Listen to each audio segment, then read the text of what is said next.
Hello friend, welcome to my YouTube channel education life. मैं निशा गुप्ता आप लोगों का एक बार फिर स्वागत करती हूँ आपके अपने चैनल एजुकेशन लाइफ पर।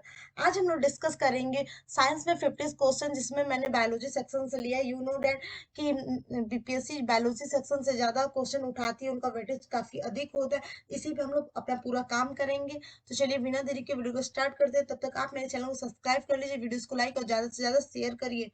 अगर आपको इस क्लास का पीडीएफ चाहिए तो आप मेरे टेलीग्राम चैनल को ज्वाइन कर सकते हैं, जिसका लिंक मैंने डिस्क्रिप्शन में दिया है। इसका पीडीएफ एक दिन बाद मीन्स कल अपलोड हो जाएगा। चलिए बिना देरी के क्लास को स्टार्ट कर। जैसा कि फर्स्ट क्वेश्चन आप स्क्रीन पे देख सकते हैं, अलसी किसका प्रचुर स्रोत है? Option A vitamin C, option B omega 3 वसी अम्ल, ऑप्शन सी आवश्यक अमीनो अम्ल, ऑप्शन डी प्रतिऑक्सीडेंट्स। ये देखिए पूछा RARTS प्री 2022 में। और हाँ फ्रेंड, इसका ऐसा नहीं है कि मैं कोई भी क्वेश्चन आपके लिए ला देती हूँ। आपको पढ़ाने से पहले मैं 2-3 घंटा खुद इस पे पढ़ती हूँ, काम करती हूँ, देखती हूँ कि बीपीएससी कैसा क्वेश्चन पूछ रहा है, किस टाइप के क्वेश्चन है, सीडीपीओ में किस टाइप के क्वेश्चन आ रहा है, किस टॉपिक से क्वेश्चन आ रहा है, क्वेश्चन मॉडरेट आ रहा है कि सिंपल वे में आ रहा है। तब मैं आपके लिए क्वेश्चन लेके प्रेजेंट होती हूँ। चलिए, तो इसका राइट आंसर होगा ओमेगा 3 वसीयम, मीन्स ऑप्शन बी इसका राइट आंसर। थोड़ा सा इससे जुड़े फैक्ट के बारे में समझ ले, जिससे कि आपका कॉन्सेप्ट एकदम क्लियर हो जाए। कहाँ से भी क्वेश्चन आए इस टॉपिक से तो आप कर ले। तो जो अलसी, उसको तीसी भी बोलते हैं। ये एक समशीतोष्ण प्रदेशों का पौधा है, जिसके बीज से तेल निकाला जाता है। क्या निकाला जाता है? इसके बीज से तेल निकाला जाता है, जिसमें ओमेगा 3 वसी अम्ल काफी मात्रा में पाया जाता है। ऐसा काम क्या होता है? ये रक्त नलिकाओं में वसा के जमाव को रोकने में सक्षम होता है। ठीक है। चलिए नेक्स्ट क्वेश्चन, हमारा सेकंड क्वेश्चन, निम्नलिखित में से कौन सा अल्फा लिनोलिक अम्ल 18 कार्बन युक्त ओमेगा 3 फैटी अम्ल का सर्वोत्तम स्रोत है? देखिए सेम क्वेश्चन कैसे मॉडरेट करके पूछा। ऑप्शन ए मोठ, ऑप्शन बी जई, ऑप्शन सी मूंग और ऑप्शन डी अलसी। ये भी RSRTS प्लीज देखिए रिपीट हुआ है, ये भी इसका राइट आंसर होगा अलसी। ओके। नेक्स्ट हमारा क्वेश्चन है, दूध में प्रोटीन और कार्बोहाइड्रेट के अतिरिक्त पोषणदायक अन्य तत्व में सम्मिलित है। तो क्वेश्चन ऐसे है कि देखिए दूध है, उसमें प्रोटीन और कार्बोहाइड्रेट तो पाया जाता है, इसके अलावा भी क्या क्या पोषण के समान पाया जाता है? ऑप्शन ए कैल्शियम, पोटेशियम और लोह, ऑप्शन बी है कैल्शियम और पोटेशियम, ऑप्शन सी है potassium and low, option D है कैल्शियम और लो। इसका राइट आंसर होगा कैल्शियम और पोटेशियम। इसका राइट आंसर बी होगा कैल्शियम और पोटेशियम। जो दूध है, दूध में लगभग 87% तो जल पाया जाता है। इसके अलावा इसमें वसा, प्रोटीन, कार्बोहाइड्रेट, कैल्शियम, पोटेशियम इत्यादि भी पाए जाते हैं। दूध को पूर्ण आहार भी कहा जाता है, जो कि सभी अवस्थाओं के लिए सर्वमान्य भोजन है। ये IAS प्री 1996 में पूछा था। ठीक है। नेक्स्ट है, ऐसे जानते हैं कि बीपीएससी काफी क्वेश्चन अपने प्रीवियस ईयर हर एग्जाम से रिपीट करते हैं, इसीलिए मैंने पूरे प्रीवियस ईयर ही करा रही हूँ क्वेश्चन, और उससे जुड़े फैक्ट भी मैं करा रही हूँ, जिससे आपका हर चीज क्लियर हो जाए। चलिए नेक्स्ट क्वेश्चन है, निम्नलिखित भोज्य पदार्थों में से किसमें सभी अनिवार्य अमीनो अम्ल उपस्थित है? ऑप्शन ए चावल, ऑप्शन बी अंडा, ऑप्शन सी दूध, ऑप्शन डी सोयाबीन। इसका राइट आंसर होगा सोयाबीन। ये यूपी पीसीएस प्री 2016 में पूछा। नेक्स्ट क्वेश्चन है हमारा, हमारे शरीर में त्वचा तल के नीचे विद्यमान वसा निम्नलिखित के विरुद्ध अवरोधक का काम करती है। तो बताना है कि जो हमारा शरीर, उसके त्वचा तल के नीचे जो विद्यमान वसा है वो किसके विरुद्ध काम करती है? ऑप्शन ए शरीर के उष्मा का क्षय, ऑप्शन बी आवश्यक शारीरिक द्रव्यों का क्षय, ऑप्शन सी है शरीर के लवणों का क्षय, ऑप्शन डी वातावरण से हानिकारक सूक्ष्म जीवों का क्षय। तो इसका राइट आंसर होगा आपका ऑप्शन ए शरीर की उष्मा का क्षय। क्या होगा? शरीर की उष्मा का क्षय। तो जो हमारा, हमारे शरीर के में जो त्वचा के तल के नीचे जो मौजूद वसा है, फैट है, जो शरीर की उष्मा के क्षय के विरुद्ध अवरोधक का कार्य करते हैं, अर्थात ये शरीर के ताप को बाहर निकालने से रोकती है और शरीर के वातावरणीय ताप को प्रभाव से बचाती है। ठीक है। ये वसा स्तर शरीर को आकृति और प्लावकता प्रदान करने तथा गद्दी की भांति आंतरिक को बाहरी दबाव और आघातों से सुरक्षा करने में भी कार्य करती है। ठीक है। ये प्रोटेक्ट करती है हमारे, ये ISP 1996 में पूछा है। ठीक है।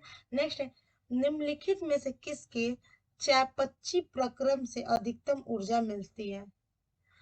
Option A carbohydrate, option B protein, option C वसा और ऑप्शन डी है खनिज। इसका राइट आंसर होगा प्रोटीन।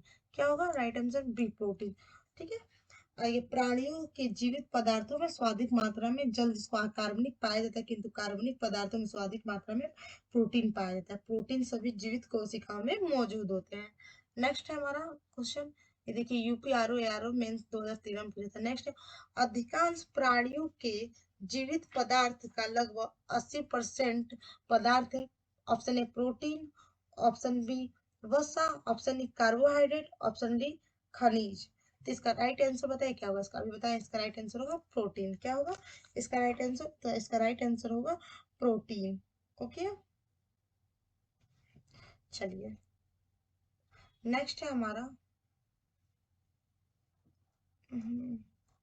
नेक्स्ट देखिए यूपी पीसीएस प्री 1994 में नेक्स्ट क्वेश्चन, अन्य पशुओं के मांस की तुलना में मछली का उपभोग उपयोग स्वास्थ्यकर माना जाता है, क्योंकि मछली में होता है। तो बताना है, जो भी हम लोग नॉनवेज में जो भी हम लोग लेते हैं उसमें सबसे ज्यादा फायदेमंद मछली को माना जाता है। ऐसा क्यों माना जाता है? ऑप्शन ए है बहुअसंतृप्त अम्ल वसा अम्ल, बी है संतृप्त वसा अम्ल, सी अत्यावश्यक विटामिन, और डी अधिक कार्बोहाइड्रेट और प्रोटीन। आईएएस प्री 1998 में पूछा गया। तो इसका राइट आंसर होगा बहु असंतृप्त वसा अम्ल। जो असंतृप्त वसा है, संतृप्त वस जो बहुसं सॉरी जो बहुसंतृप्त वसा अम्ल है में अवघटन की दर काफी तीव्र होती है, जिसके कारण संवहनी क्रियाओं में ऑक्सीजन के अधिक अणु ग्रहण कर लिए जाते हैं, जिसके परिणाम से मनुष्य में जो संवहनी क्रिया बढ़ जाती है। मछलियों में पाई जाने वाली वसा में सबसे अधिक वो असंतृप्त वसा अम्ल होता है, इसलिए मानव के लिए काफी अच्छा पोषक तत्व है। ओके, नेक्स्ट है हमारा ट्राइग्लिसराइड क्या है? Option A protein, option B carbohydrate, option C वसा, ऑप्शन डी खनिज, या उपयुक्त में से कोई नहीं। उपयुक्त में से ये बीपीएससी प्री 2018 में पूछा था। तो इसका राइट आंसर होगा वसा। ठीक है, ऑप्शन सी वसा। तो जो ट्राइग्लिसराइड शरीर में पाए जाने वाले एक वसा का एक प्रकार है। हमारे शरीर में भोजन से प्राप्त अनुपयुक्त ऊर्जा को ट्राइग्लिसराइड में परिवर्तित कर देता है। ट्राइग्लिसराइड वसा कोशिकाओं में संचित होता है। नेक्स्ट क्वेश्चन है हमारा, स्तनधारियों में श्वसन होता है ए क्लोम द्वारा, ये बी त्वचा द्वारा, सी श्वास नली द्वारा, या फुसफुस फेफड़ा द्वारा। इसका ऑप्शन डी है फुसफुस फेफड़ा। तो राइट आंसर है फुसफुस फेफड़ा द्वारा। जो हमारा स्तनधारी स्तनपायी क्या होते हैं? जो जीव प्राणी जगत के एक समूह को कहते हैं, जो कि अपने नवजात शिशुओं को दूध पिलाते हैं। इनके नर और मादा दोनों के स्तन ग्रंथियां पाई जाती है, परंतु जो मादा की स्तन ग्रंथियां अत्यंत विकसित होती है। ये केसरुकी प्राणी मुक्त फुसफुस फेफड़ा द्वारा श्वसन करते हैं। ठीक है, नेक्स्ट क्वेश्चन है, श्वसन क्रिया में वायु के कौन से घटक की मात्रा में कोई परिवर्तन नहीं होता है? ए कार्बन डाइऑक्साइड, बी जलवाष्प, सी ऑक्सीजन, और डी नाइट्रोजन। तो इसका राइट आंसर होगा डी नाइट्रोजन। ये आरएआरटीएस प्री 2003 में पूछा था। नेक्स्ट है, जब एक रक्त में ऑक्सीजन की सांद्रता में कमी आती है तो श्वास की गति बताना है आपको। तो श्वास की गति ऑप्शन ए कम हो जाती है, ऑप्शन बी परिवर्तित नहीं होती, ऑप्शन सी बढ़ जाती है, ऑप्शन डी पहले घटती है फिर बढ़ती है। तो इसका राइट आंसर होगा बढ़ जाती है, ऑप्शन सी। ठीक है, क्या होगा? Option C. ठीक है, तो जो रक्त में ऑक्सीजन की सांद्रता में कमी आने से जो श्वास की गति क्रमशः बढ़ जाती है। और जैसे समुद्र सतह से जो जो ऊपर चलते जाते हैं तो वायुमंडल की वायु का संयोजन अर्थात इसमें विभिन्न गैसों का प्रतिशत मात्रा है तो वही रहती है, किंतु वायु का घनत्व कम होता जाता है। तो पहाड़ों पर शरीर में ऑक्सीजन की कमी अर्थात जिसको हाइपोक्सिया के कारण हमारी सांस फूलती जाती है और श्वास दर बढ़ जाती है। ओके, नेक्स्ट है हमारा क्वेश्चन, ये यूपी पीसीएस प्री 2000 में पूछा था। नेक्स्ट है, कार्बन मोनोऑक्साइड बेशकता निम्नलिखित में से किसको मुख्यतः प्रभावित करती है? फर्स्ट पाचन क्रिया को, बी लीवर की कार्यशीलता को, सी किडनी की कार्यशीलता को, और डी रक्त की ऑक्सीजन को वहन करने की क्षमता को। तो इसका राइट आंसर होगा रक्त की ऑक्सीजन को वहन करने की क्षमता को। ठीक है, नेक्स्ट है, श्वसन में ऊर्जा उत्पादित होती है एटीपी के रूप में, एनएडीपी के रूप में, एटीपी के रूप में, कि सीयू होगा CO2 के रूप में। सीओ यूपी पीसीएस मेंस 2016 में पूछा था। इसका राइट आंसर होगा एटीपी के रूप में। क्या होगा? एटीपी के रूप में। ठीक है, नेक्स्ट है हमारा, मानव शरीर का कौन सा भाग शरीर ताप को नियंत्रित करता है? फेफड़ा की ब्रिक, सब इधर उधर हो गया है। फेफड़ा की, ओहो, चलिए आप समझ लीजिएगा, ऐसे option A B C D है। फेफड़ा की ब्रिक, हृदय की यकृत। तो एमपीपीसीएस प्री 1991 में ये पूछा था। तो इसका राइट आंसर होगा आपका फेफड़ा। ठीक है, जो फेफड़ा जिसको लंग्स भी बोलते हैं इंग्लिश में, एक प्रमुख श्वसनांग है जो कि शरीर के ताप को नियंत्रित रखता है। श्वसन क्रिया के दौरान शरीर के ऊतकों के भोज्य पदार्थ के ऑक्सीकरण से जहां एक और ऊर्जा उत्पन्न होती है, वहीं दूसरी ओर जल वाष्प तथा गैस के शरीर में अपश्वसन द्वारा निष्कासन होता है, जिसके परिणाम शरीर का ताप भी नियंत्रित होता है। ओके, नेक्स्ट है, एक स्वस्थ व्यक्ति का हृदय 1 मिनट में औसत कितने बार धड़कता है? ए 86, बी 72, सी 98 और डी 64। तो इसका राइट आंसर होगा 72। ठीक है, चलिए नेक्स्ट क्वेश्चन है हमारा, हृदय कब आराम करता है? ए कभी नहीं, बी दो धड़कनों के बीच, सी सोते समय और डी यौगिक आसान करते समय। ठीक है, तो इसका राइट आंसर होगा दो धड़कनों के बीच। चलिए नेक्स्ट है, यूपी पीएसएसपी 2018 में बदला। देखिए नेक्स्ट, निम्नलिखित में से कौन सा लक्षण हृदय गांठ हार्ट अटैक से संबंधित नहीं है? सीने में दर्द, बाह में दर्द, झंझनाहट, पसीने या जी मचलना, या टांगों में दर्द? एमपी पीएसएस 2000 में पूछा था, तो इसका राइट आंसर होगा टांगों में दर्द। सही, सीने में दर्द या पसीना या जी मचलाना या बाह में दर्द या झंझनाहट इत्यादि लक्षण या हार्ट अटैक के संबंधित है, जबकि टांगों में दर्द होना हृदय से संबंध नहीं है। मोटापा, उच्च तनाव, धूम्रपान, स्थानन जीवन शैली, वसायुक्त आहार इत्यादि सब हार्ट अटैक के लक्षण है। ओके, तो आप बच के रहिएगा। हृदय में कितने कक्ष होते हैं? तो आपको बताना है हृदय में कितने कक्ष होते हैं। Option A 2, option B 6, option C 4, option D 8।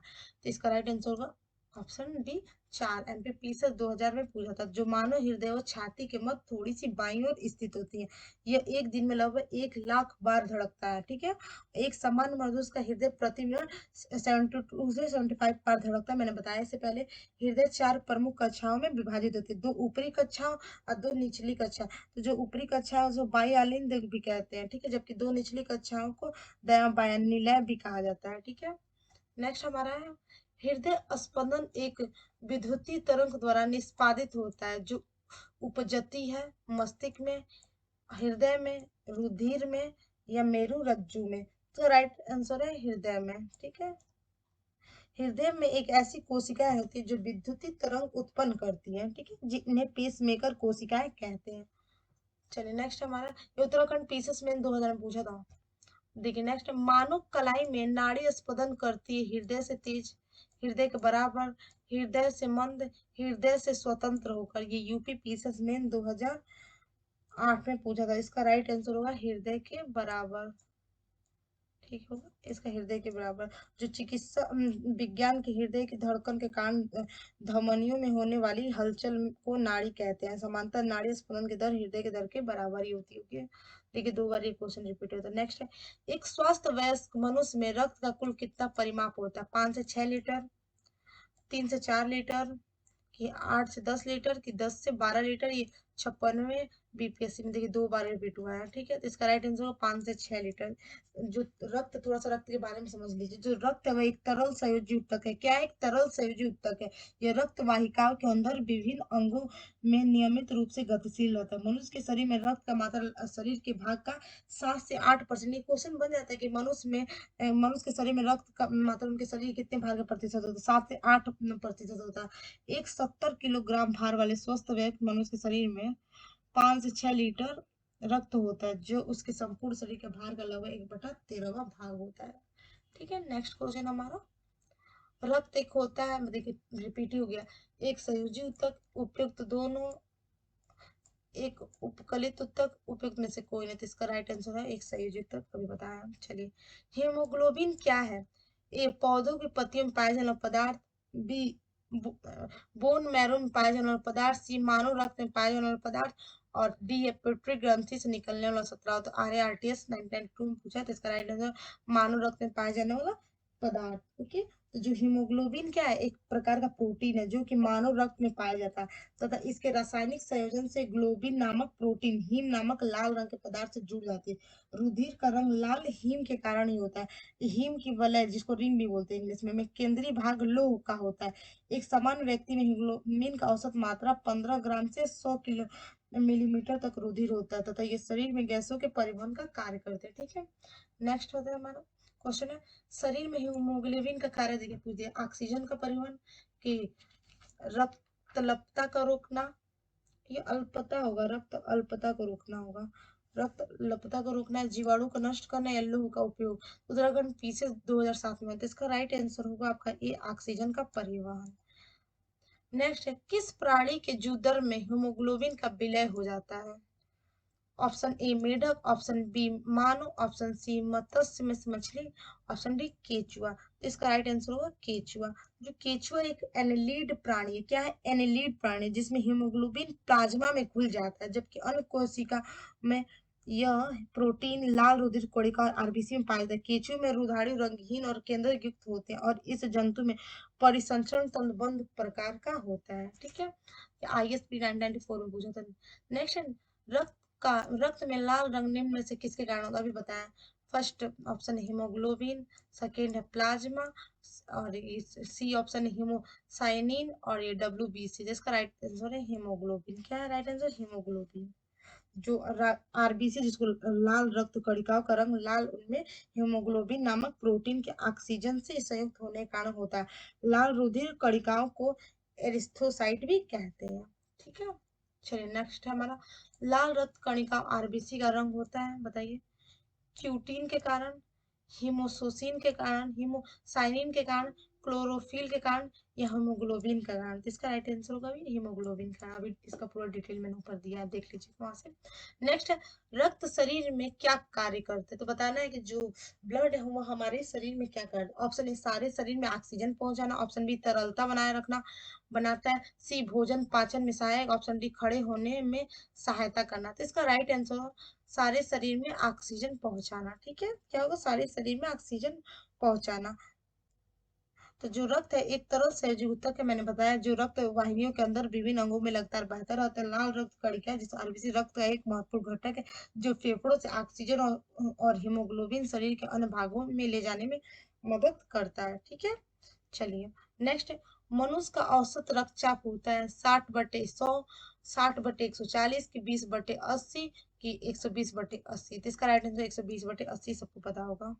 मनुष्य का औसत रक्तचाप 120/80 होता है। धमनियों में रक्तदाब की दो अवस्थाएं होती है, पहले को प्रकुचन दाब तथा दूसरे को प्रासरण दाब कहते हैं। सामान्य तौर पर प्रकुचन दाब 120 मिली और प्रासरण दाब 80 मिली होता है। ठीक है, नेक्स्ट हमारा, स्वस्थ मनुष्य का रक्तचाप होता है, अभी बता, सेम क्वेश्चन रिपीट हुआ है। किसी व्यक्ति का रक्तचाप 140 एम Hg है, तो इस उल्लेख में Hg का से तात्पर्य हाइड्रोजन से, हाइग्रोमीटर से, मरकरी से, या हीलियोग्राफ से। इसका राइट आंसर क्या होगा? Hg का मतलब क्या है? इसका राइट आंसर है मरकरी से। क्या है?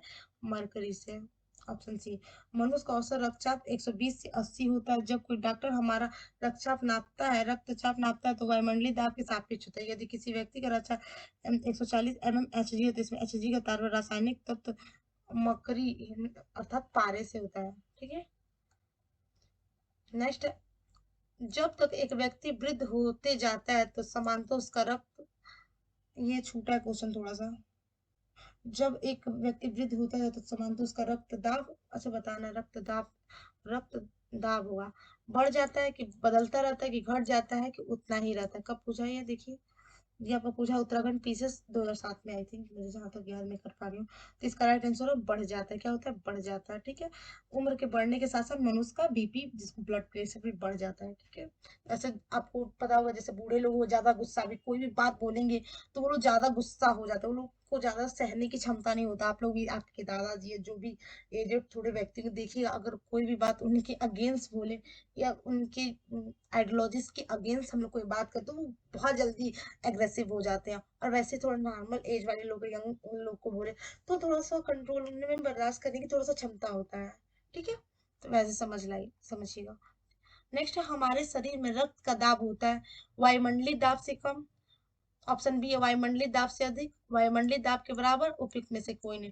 इसका राइट आंसर होगा वायुमंडलीय दाब से अधिक। ओके, चलिए नेक्स्ट क्वेश्चन है, निम्न रक्त वर्ग सर्वाधिक दाता होता है। पहले भी मैंने करा चुका है, इसका राइट आंसर ओ होगा। ठीक है, रक्तवर्ग स्वात्रिक यूनिवर्सल डोनर होता है क्योंकि इसमें कोई एंटीजन नहीं होता था। इसका रुधिर सभी वर्ग के व्यक्तियों को चढ़ाया जा सकता है। दूसरी ओर इस वर्ग के प्लाज्मा के दोनों प्रतिरक्षियों की उनकी उपस्थिति के कारण किसी भी अन्य वर्ग के व्यक्ति को रुधिर इस वर्ग के व्यक्ति को नहीं चढ़ा सकता। ठीक है, ये सबको दे सकता है लेकिन सबको ले नहीं सकता, ऐसा समझिए। ओ, ये सबको दे तो सकता है लेकिन सबसे ले नहीं सकता। ओके, देखिए ये भी पूछा है बीपीएससी में, दो दो बार रिपीट हुआ है। देख रहे हैं क्वेश्चन, दो दो बार रिपीट हुआ है। रक्त समूह की खोज किसने की थी? पहले मैंने बताया, इसको कराया अपने पहले क्लास में, सबको हमको कमेंट करके इसको बताया है क्या होता है इसका आंसर। आप लोगों को इस पे छोड़ती हूँ, पहले मैंने कराया है इसको, आप लोगों को बताना है कि इसका आंसर क्या होगा। अलेक्जेंडर फ्लेमिंग ने, कि रॉबर्ट कोच ने, कि विलियम हॉर्मे ने, कि कार्ल लैंडस्टीनर ने? तो सब कोई बताएगा, ठीक है। इसका राइट आंसर क्या होगा? चलिए नेक्स्ट क्वेश्चन चलते हैं। आरएच कारक का नाम संबंधित है एक प्रकार का कपी से, कि मानव से, कि बंदर से, कि चूहा से? ये पूछा है यूपी यूडीए एलडीए मेंस 2010 में। तो इसका राइट आंसर क्या होगा? इसका राइट आंसर होगा बंदर से। क्या होगा? आरएच फैक्टर संबंधित है बंदर से। नेक्स्ट है हमारा क्वेश्चन। अच्छा, तो आज की क्लास का ये लास्ट क्वेश्चन था। तो जितने भी इंपॉर्टेंट क्वेश्चन था मैंने इस क्लास में आपको डिस्कस करा दिए। इतने फिर मिलेंगे नेक्स्ट क्लास में इसके आगे से, इसके आगे का क्वेश्चन लेके। ठीक है, तब तक आप पढ़ते रहिए। जय हिंद।